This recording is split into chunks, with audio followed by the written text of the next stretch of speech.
My whole family has been super into business for as long as I can remember. Like, everyone's got some kind of business degree and they've all worked in the business world forever. But the thing is, they always worked for someone else and never really did their own thing. So when I decided to shake things up and start my own business, it was a pretty big deal. I was stepping out on my own, doing something none of them had tried before. I had this idea for a startup, something I was really passionate about, and I wanted to make it a reality. I knew I needed some help, especially with finding people willing to invest money into my idea to help it grow. So, I turned to my family for support. I specifically asked my uncle and my brother for a big favor. If they could find people to invest in my startup, I'd give them a part of the company. Honestly, I wasn't sure how it would go, but to my surprise, they came through with some amazing investors. And that was just the beginning. After they found investors, they didn't just step back and watch. They got really involved, throwing out ideas and advice, and really helping me build the business from the ground up. It was awesome to have their support and to see them get so into it. Fast forward a bit, and all that hard work paid off big time. Within just 2 years, my business totally took off. It was way more successful than I'd even hoped. And as the business grew, my family got even more involved. They started hanging around a lot, spending tons of time with me while I worked. It was pretty cool to see how something I started not only became a big success, but also brought my family closer together in a way we hadn't been before. So here's where things get even more interesting. I was over the moon because I love my family to bits, and seeing them get so into the business to the point of quitting their own jobs to join me was just amazing. I thought, wow, they're really here to help and grow together. Having people I trust so much working with me felt like hitting the jackpot. For a while, everything seemed perfect. Even the arguments I used to have with my brother just stopped. It was like our rocky relationship suddenly got all smooth and fixed up. I saw all of this as a super positive thing. I was really proud and happy, thinking it was all thanks to the business I started. It felt like the business was this magic thing that was making all these good changes in my life. But, as it turns out, things weren't as perfect as they seemed. While all these good vibes were happening, something else was brewing that I didn't see coming. My family, the ones I trusted the most, were about to shake things up in a way I never expected. Wow. Looking back, I realize I was completely off the mark. Reflecting on it now kind of stings, because I was so caught up in worrying about all the wrong stuff. I put all my trust in my family, right? They had me so focused on watching my back with everyone else. My friends, my girlfriend, even my employees. They painted this picture where anyone outside the family circle was just out to get me, to use me for whatever they could. It's wild because at the time I wasn't swimming in cash or anything. Yeah, I was doing all right for myself, but it's not like I was at a point where I felt like I had to guard my fortune from everyone around me. And to be honest, most of the people in my life were making good money too, almost as much as I was. So, the whole idea that they were all just waiting to take advantage of me seems so off now. It feels like my family somehow managed to brainwash me into believing that only they could have my best interests at heart, which just wasn't the case. That moment of realization hit me when things started to look really different. It was during the pandemic, a time that was tough for everyone, that I began to see my family's true intentions. We were having these online meetings, right? And that's when they started pushing back on my ideas. Ideas that I had come up with that had actually helped our company grow and succeed were suddenly being questioned and dismissed. It was bizarre because these were the same ideas that had gotten us to where we were. But now, all of a sudden, they weren't good enough anymore. And as if that wasn't enough, my relationship with my brother began to fall apart too. We were really close, and then we just weren't. The workplace, which used to be this safe haven for me, somewhere I loved being and felt proud of, started to turn into a source of stress. I mean, it was supposed to be the place where I could be creative and make things happen. Instead, it became a place that made me feel anxious and even caused panic attacks because of the tension and the negative vibes. It was like everything I had built and loved about my work was starting to crumble around me. It was a really tough spot to be in because my family members owned nearly as much of the business as I did. They used their stakes in the company to corner me in one of the harshest ways imaginable. During a meeting about how to cut costs due to the lockdown, which included letting some staff go because they weren't needed, my name came up. Yeah, you heard that right. My own name was on the table for discussion. My uncle, someone I had practically schooled in how this business works, argued that my brother was now the one running most of the show. So he suggested it would only make sense if my brother took over my role. I couldn't believe what I was hearing. It was like a bad dream. And then, as if that wasn't shocking enough, my dad chimed in. He said I should either step down voluntarily or accept a demotion. I was dumbfounded. This wasn't just a professional betrayal, it was personal. These were the people I trusted most in the world, suggesting I was the one who should be cut loose. The very idea that I could be seen as expendable in the company I poured my heart and soul into creating was heartbreaking and surreal. That moment was a real punch to the gut. I was rendered speechless as I watched my own family, who I thought loved and supported me, vote me out without a second thought. It was like a light bulb moment, but the realization came crashing down hard and too late. So I made the decision to resign. Some might say I should have fought harder, stood my ground, but that's just not me. I couldn't see myself thriving or even being remotely happy in such a toxic environment. I needed to break free to breathe and rebuild away from all that negativity. So I took a leap into something new. I started working on a new project, which wasn't easy. It took years of my life, drained my savings, and pushed me to my limits. I even had to move houses to cut down on expenses. But I kept at it because I believed in what I was doing.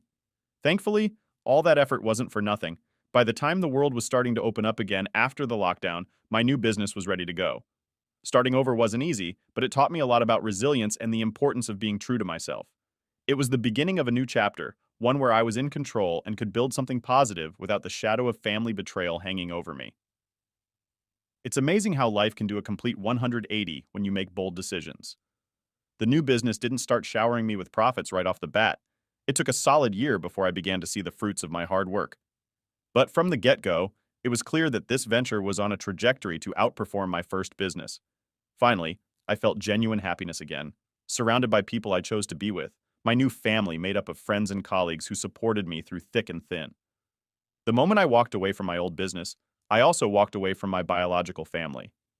To me, it was as if they ceased to exist. My mom, my brother, my uncle, my aunt, all of them became strangers to me. They watched me struggle and suffer, yet none of them reached out even once. It was as if they were all gone from my life, just like that. This estrangement extended to the business we once shared. I completely cut off any interest or information about its well-being or progress.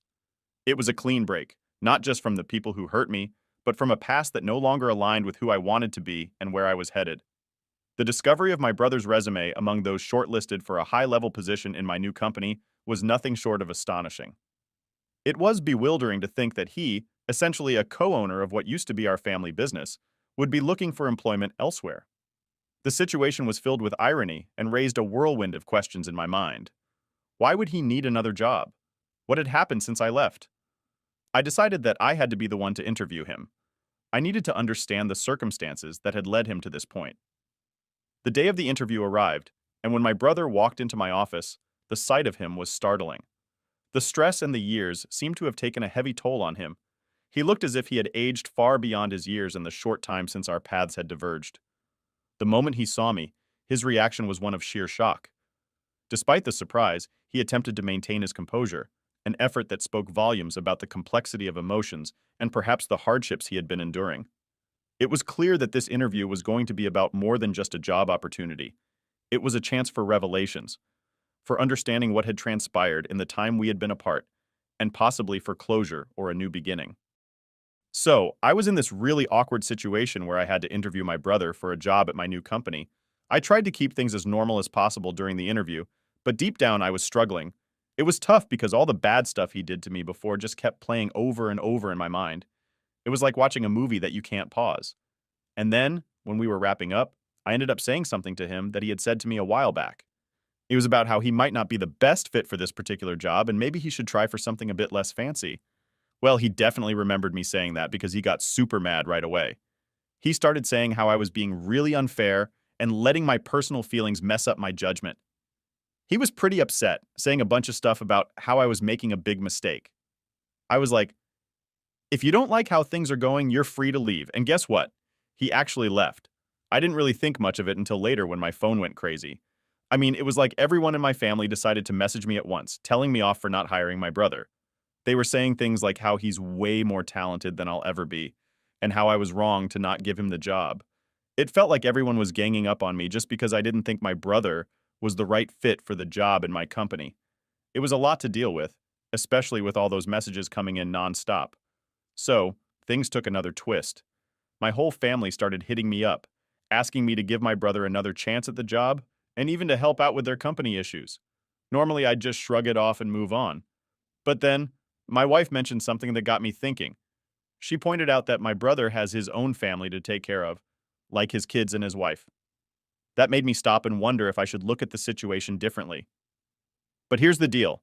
I really don't think my brother has the right skills or attitude to work at my company. It's not just about what happened before, even though that's hard to forget. It's about whether he can actually do a good job here. I guess you could say I'm worried my own feelings are messing with my decision. But then again, considering everything that went down, can you blame me?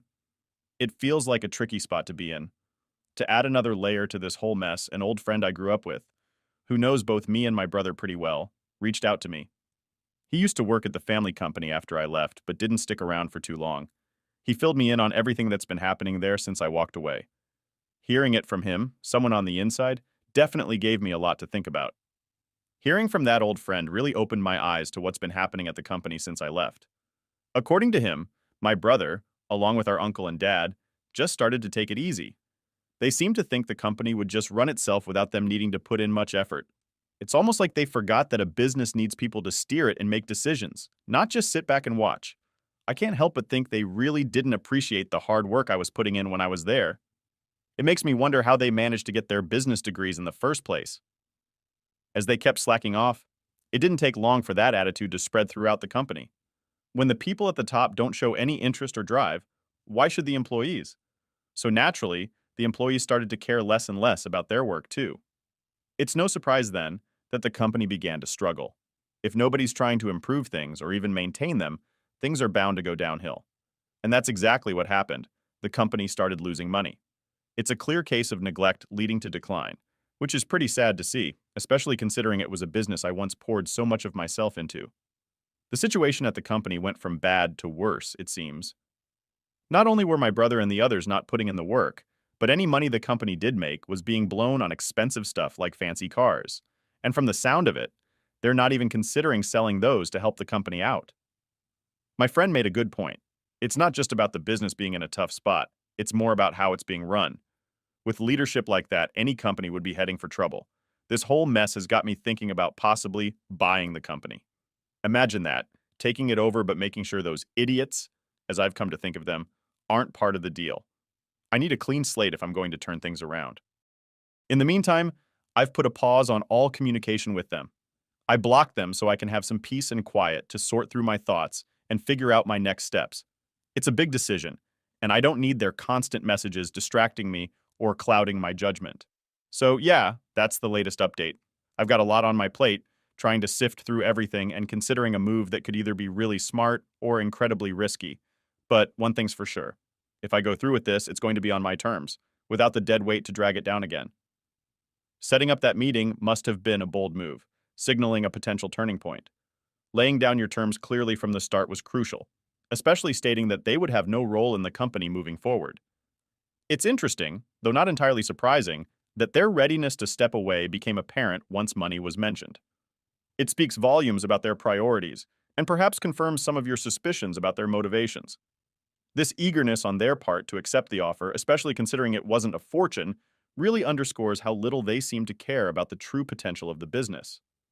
It's as if they saw the company more as a means to an end, quick financial gain, rather than a valuable entity with growth potential that could have been nurtured and developed over time. Their reaction must have been a mixture of validation and disappointment for you.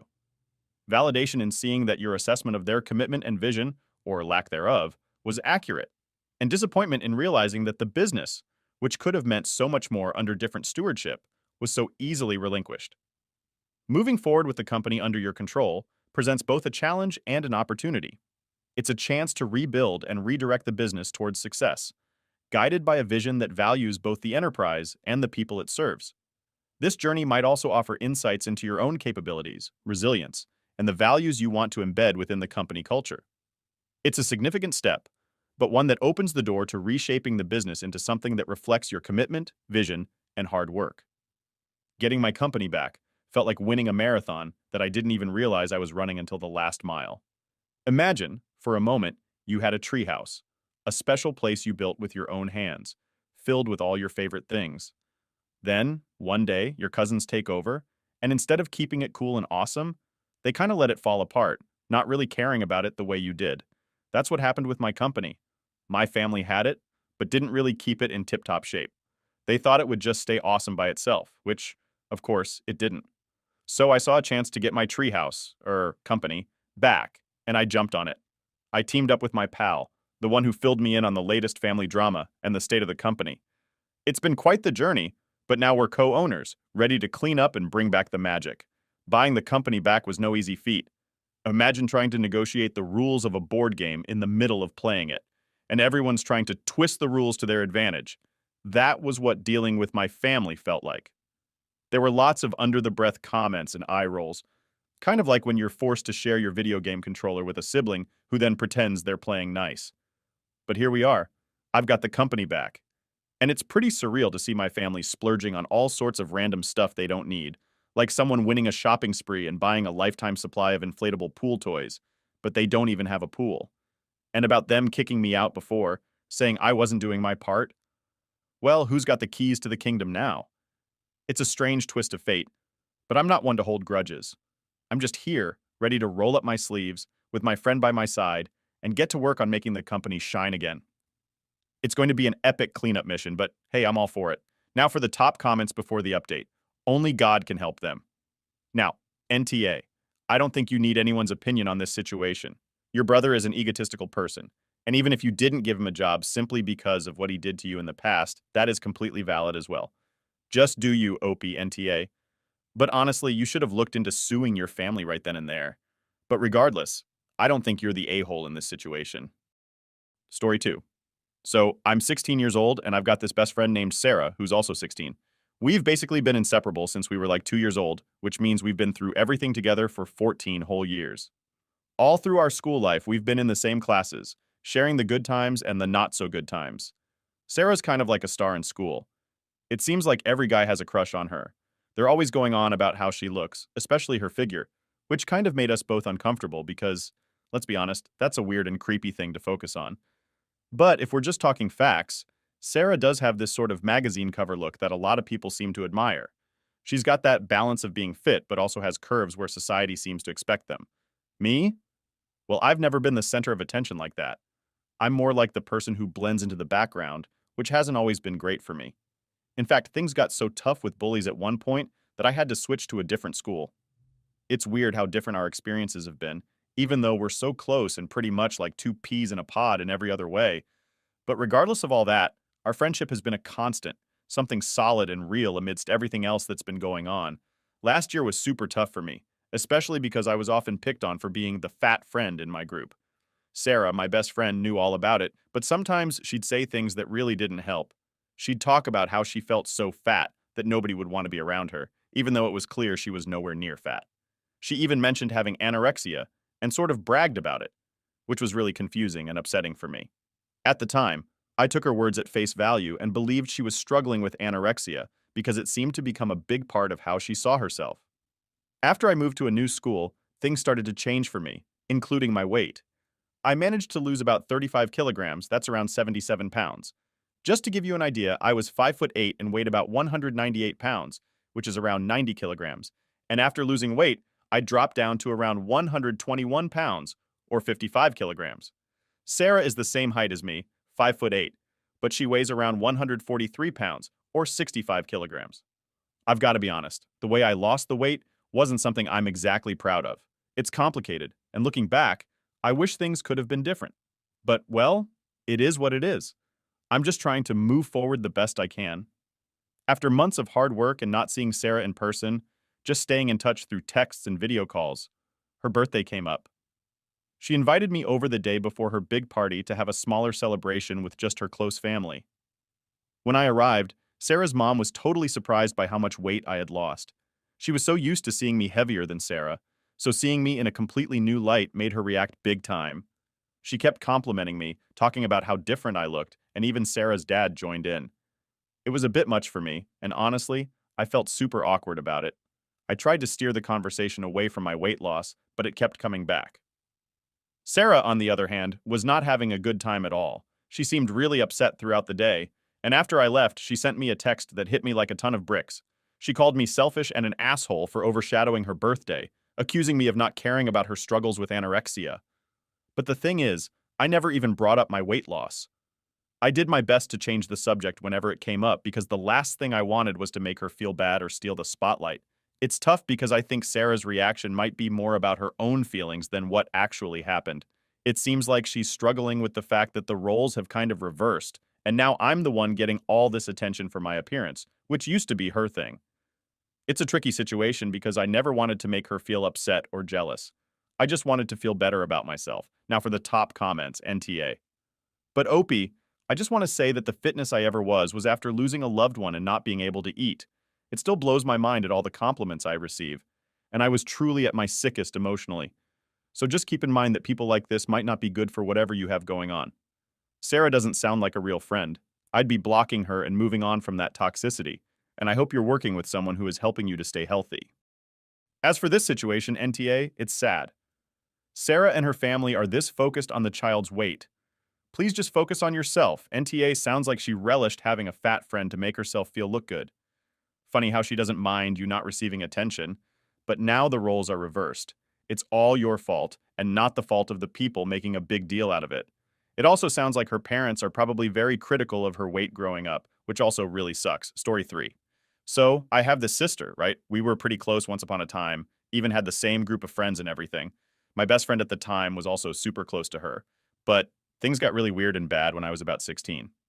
Here's what happened. My best friend started dating this guy who, for some reason, ended up liking me instead.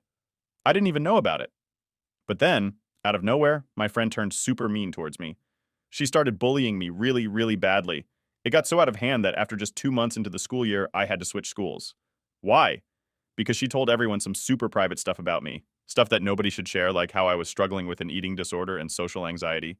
It was so bad that I had some really embarrassing moments at school, like on the very first day and during a big school event. It was a super tough time. And that's why my sister and I don't really talk anymore. Our relationship just hasn't been the same since all of that went down. So, after all that bullying started because of the guy and my former best friend sharing my secrets, things got even more intense for me. You see, the stress from all this drama would sometimes make me have really bad anxiety attacks. These were personal things my so-called best friend knew because, well, she was supposed to be my best friend. Instead of keeping it between us, she told everyone. Now, about my sister, she decided to stay friends with this girl despite everything she did to me. When I finally got the courage to tell my sister how much this hurt me, she didn't take my side. She actually called me a controlling brat for even suggesting she shouldn't be friends with someone who treated me so badly.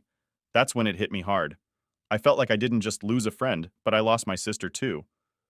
Our parents tried to step in, telling my sister to stay away from this girl, but my sister was adamant. She believed she had the right to choose her own friends, no matter what. They continued to be friends for a few more years, even after all the drama. My sister would even bring her to places where she knew I would be, saying she was allowed to bring her friends along. By the time their friendship finally ended, it felt like too much damage had been done. My relationship with my sister had changed so much because of all these things. Going through all that mess was a nightmare, honestly. It didn't just stop at the bullying. It kind of scarred me for a long time, and I ended up really resenting my sister for making me go through all of that. She tried to say sorry a few years back, but I wasn't ready to accept it or even listen. Fast forward to now, I'm getting ready to get married. I made it crystal clear to my parents early on that my sister wasn't going to be invited to the wedding. My brothers gave me a heads up that my parents seemed to be planning to talk about my sister in their speeches at the wedding. I had already tried talking to my parents about this, but they didn't take it seriously. They argued that they couldn't just ignore my sister's existence because, well, pretty much everyone knows I have a sister. I was straight with them. Yes, people know I have a sister, but they also know we don't talk anymore. I was firm in telling my parents that I did not want them to bring her up at my wedding. It's supposed to be a happy day for me, and I didn't want anything to bring back those bad memories. They told me I was being unfair, especially when she attempted to apologize. But I stopped her. We're now not on the best of terms. They think I'm unfair. Am I the a-hole? Now, for the top comments. If your parents can't celebrate your day without bringing up your estranged sister, maybe they shouldn't go either. Your wedding is not about her, or about them, or about whatever fantasies they have of forcing a reconciliation into. Parents don't necessarily have to give a speech like it is typically just the best man and maid of honor who gives a toast. In fact, none of the weddings I went to had either sets of parents of the bride and groom giving a speech or toast. But I am no expert on these things. I don't know why a speech toast at your wedding would even have any mention of your sister anyways. It should be about love, your two's relationship. And congratulations on your newest milestone together, etc., etc. If I was you to prevent any potential drama, just do not let your parents be allowed to give a speech. NTA that they is about you and you don't want them bringing you pain or drama. Explain to them that it's not about her on your one special day, and if they can't respect that, they aren't entitled to give a speech as much as it would break your heart than theirs, but it would just be hurting you for themselves.